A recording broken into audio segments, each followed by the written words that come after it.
We are back. Sam Seder on the Majority Report on the phone. It is a pleasure to welcome back to the program the national correspondent for the Washington Spectator, among other titles, and of course the author of, is it 4 books now? Or at least I know of 3 off the top of my head. More to come. Nixon one Land, is in the oven. Before the Storm, and The Invisible Bridge, of course, which is, if you want to understand the conservative movement, certainly all 3 of those you should start with in order. Rick Perlstein, thank you so much for joining us. Too kind, Sam. It's always great to talk. So, all right, we were just on the phone talking about, give me your assessment, broadly speaking, of this convention, of all conventions. Right. I've been thinking a lot about this. What the heck are these things, political conventions, and why do people care so much? They used to be real political meetings, Sam. I mean, think about it. Parties actually decided things, and they had to get together to decide these things. And they were momentous things, not just who's going to run for president, which often wasn't known going into the convention, but what the party stood for. I mean, 1948, the Democrats are literally deciding whether they are for civil rights or against civil rights. They decide they're for civil rights. The Dixiecrats and Strom Thurmond walk out, and that sets in motion a huge shift in American politics. 1968, the Democratic Party is trying to decide whether they are for the Vietnam War or against the Vietnam War. I mean, what could be more fundamental? And they're doing it at this convention. They're voting on it. All that stuff goes by the wayside when the parties figure out how to stage these things as TV pageants. And part of it is function just kind of fades away. And part of it is, I mean, it seems to me that following 68, essentially, the nominating process largely is, well, not largely, I mean, it is at this point a function of the primaries and the caucuses. And I don't think a lot of people recall that prior to 68, primaries and caucuses were just sort of, that was to just give you like a signal, like a piece of evidence as to who should be. It was a very complicated system. Yes, there were preference primaries, which weren't binding, which kind of told the leaders which people they should support if they wanted to keep their jobs. There were caucuses that were in back rooms, and some were binding and some weren't. It was an extremely complicated thing. But the way to explain this best is for the Republicans in 1968, Ronald Reagan decided he was going to run for president and announced it at the convention. Wow. And, had Nixon not struck a deal with, again, Strom Thurmond, this very powerful guy in this story, it would have been a contested convention. And it would have been not just a contested convention between Reagan and Nixon, but between Reagan and Rockefeller and Nixon. And Rockefeller and Reagan literally conspired together to try to get Nixon denied a first ballot victory, and then the football would be tipped up in the air, and they were both convinced that they could, kind of cross the goal line. The Democratic convention, of course, Hubert Humphrey didn't enter any primaries. He never faced a single voter and became the nominee because the process was largely controlled by these backroom power brokers, the unions and the urban bosses. And that changes afterwards as the McGovern Commission that is in operation by 1972. The Republicans have their own, and there are more binding primaries. But still, things are still interesting going through 1976, in which it's not certain whether Reagan or Ford will be the nominee going into Kansas City. And then even in 1980, there was considerable consternation over whether Ted Kennedy might be able to pull it out, or at least have enough power to deny Carter the platform he wanted. And haven't this year, with this Republican convention, it seems to me that there is some value in it, perhaps not so much for the party, although I guess there was an attempt to sort of bring unity there, but it didn't. On some level, the disunity that we saw, Ted Cruz, his mutiny, if you will, and the fact that it's half empty, and the fact that none of the party elders have chosen to attend. I guess except for Bob Dole. Yeah. I mean, a pageant is not easy to stage. Well, but they're also, I mean, from the party's perspective, right? They're signaling, they're adding fuel to the fire that there's dissent within the Republican Party. I mean, to a certain extent, it's a lame attempt, but a part of it is like their stop Trump attempt there, and Trump obviously trying to do the opposite. I mean, so it's a little. It really was lame, other than Cruz doing this remarkable thing, kind of laying down his marker to kind of pick up the pieces of the Republican Party after, at least this is his bet, Trump goes down in flames.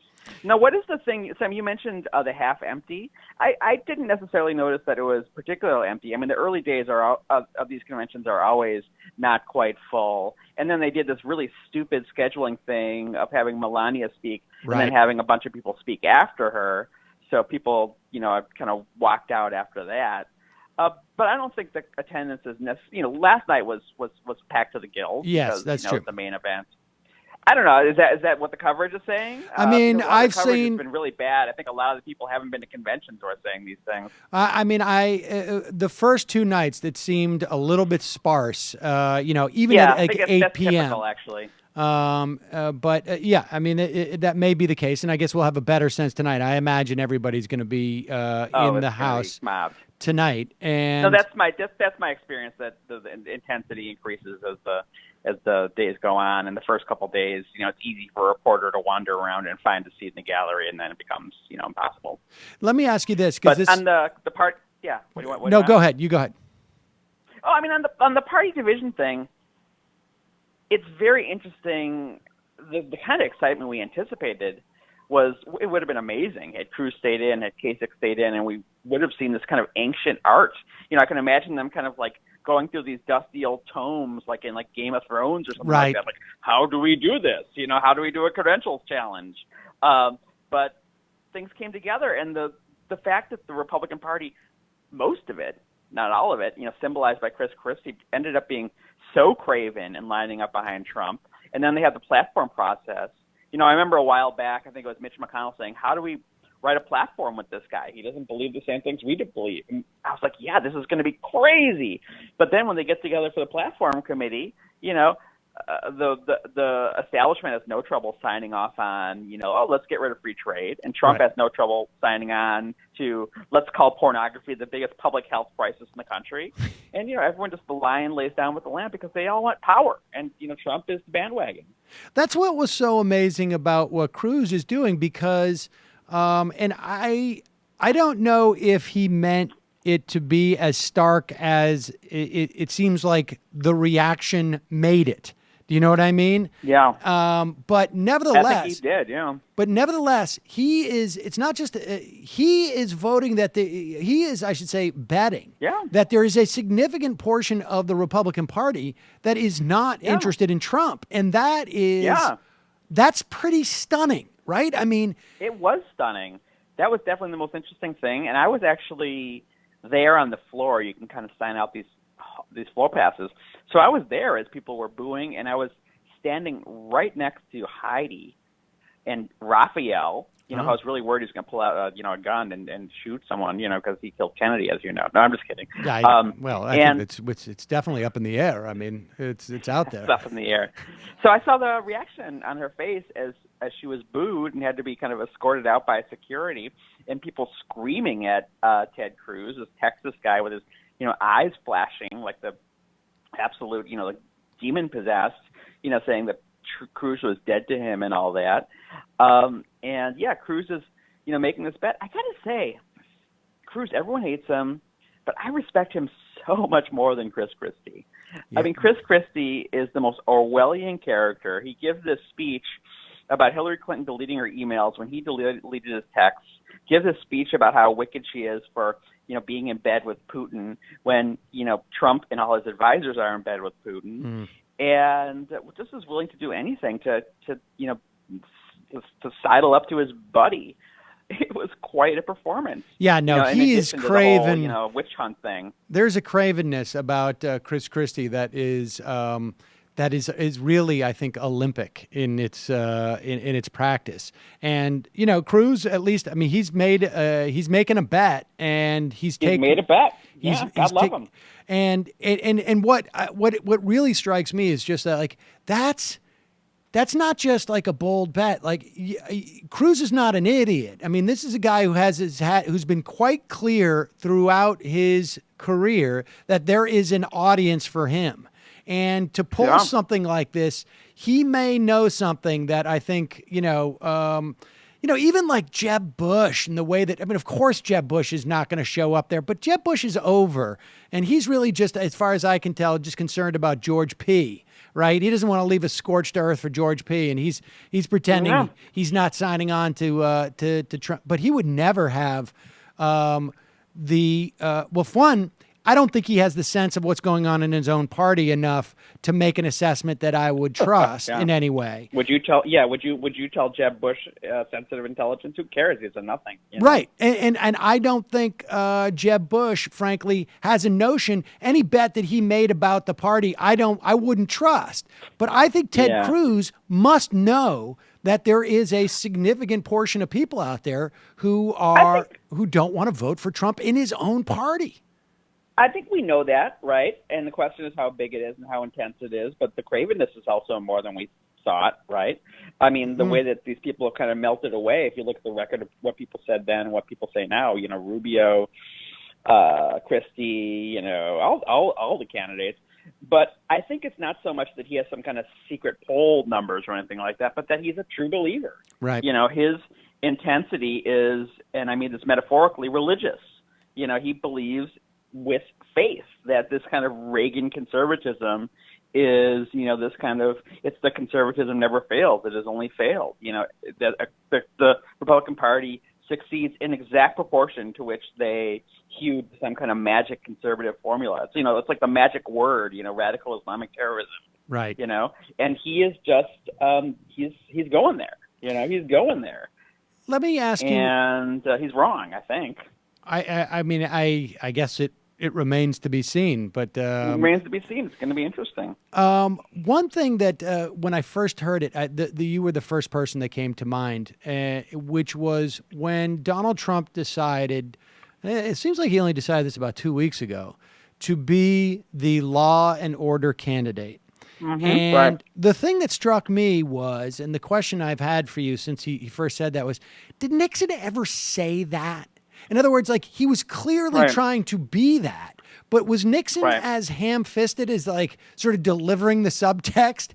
Just like, this is just a completely a marketing thing. I'm going to be the law and order candidate. I mean, how did that he use play? Those words? Yeah. I mean, did he actually say the subtext of what he was doing in the way that Donald Trump sort of just doesn't even have a subtext? It just seems he just says it. Right. Well, there's a lot there. He did use the words law and order in his 1968 speech and, talked about the crime in the land. But, he did the very clever things that people who have people like Robert Ailes as media advisor, as Nixon did, do. I mean, he said, black people are just as concerned about crime as white people, and, kind of folded it in this kind of, dog whistle. Basically, in Nixon land, I quote a passage in Selling the President in 1968, in which Roger Ailes basically says, we got to get a racist up there to say something racist. So Richard Nixon, this is in kind of one of his Q&A man in the arena things that he did for TV. So Nixon kind of come back and give the law and order message by shaving off the racist edges, right? So they were very sedulous about that. Whereas, I've said it before. I think actually it's John Fugelsang has coined this, that Trump has taken the dog whistle and turned it into a bullhorn. I'm going to say Mexicans are rapists. I'm not going to say we're worried about law and order. Right. And it just actually, though, branding yourself as, I mean, just saying the words, it struck me as being like, he can't even bother to be doing the work, right? Like, like you said, like Nixon's laying the groundwork, right? He's talking about policies. He's saying, we have this problem. We need to address this. We need to address that. Trump barely even did that. He just came out and just said, I'm the law and order candidate. And right, he doesn't have any policies. You remember what the Kasich aide said when Trump approached Kasich and said to be vice president, and they asked what's Kasich's portfolio going to be in the White House, and they said foreign policy and domestic policy. Yes. And what's Donald going to do? What's Trump going to do? So he's going to make America great again, which sounds crazy, and of course it is crazy. But it's not crazy if you conceptualize the presidency as royalty, right? The king, the figurehead who like kind of in his person, represents kind of the destiny of the nation. The king doesn't sit around and look through policy briefs. That's what the king's hand is for, which is pretty terrifying because I don't think Mike Pence is a terribly competent or intelligent guy. And if he's the one, if he's going to be the captain of the ship, I think we're in, I don't know. I guess Trump too would be sort of terrifying. I mean, it's all terrifying, isn't it? Yeah, I wonder who's going to be the captain of this ship. I'm sure that the Republican establishment is kind of their backstop in the occasion. In the event that Trump becomes president, is that they get some kind of like James Baker figure in there, who kind of really runs things. Right, a chief of staff. Who is that guy, and is there a place for him? I don't think so. Dick Cheney. And this guy is so crazy he thinks he can do it. So give me your sense of coming out of this convention. Of course, tonight we're going to hear from Trump himself. Assuming... Although we've had him the past few days, it's very funny. He can't stay away. He shows up on the telescreen, and he shows up to hug his wife. He shows up to shake Pence's hand and runs back into the wings. It's very bizarre. Do you, let's assume for a moment that the speech tonight is fairly canned, that he doesn't vomit all over himself. Is there anything that comes out of this convention that in any way materially impacts the race from your perspective?